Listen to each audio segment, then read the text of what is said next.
earthquake. It is the shaking of the ground. It is caused by the passage of seismic waves through Earth's rocks. This will happen if earthquakes occurs.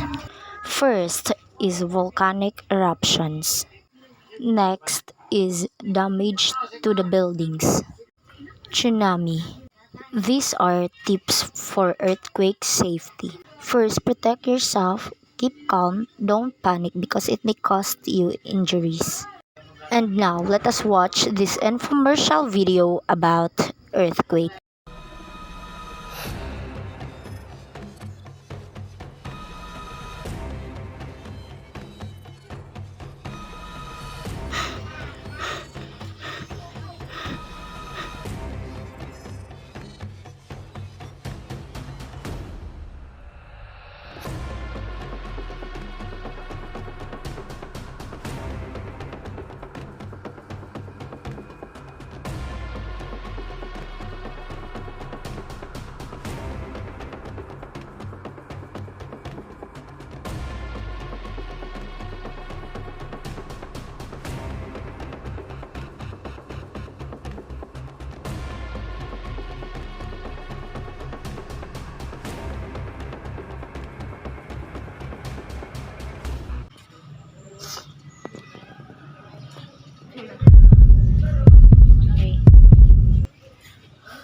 What happened? I have a bad nightmare.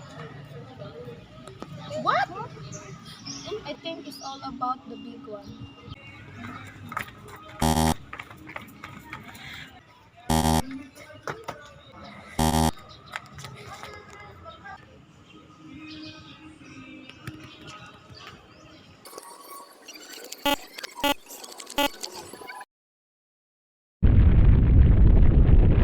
Calm down. Let's perform the duck cover and hold. Let's wait till the earthquake stop. Let's go guys, let's find a safe place.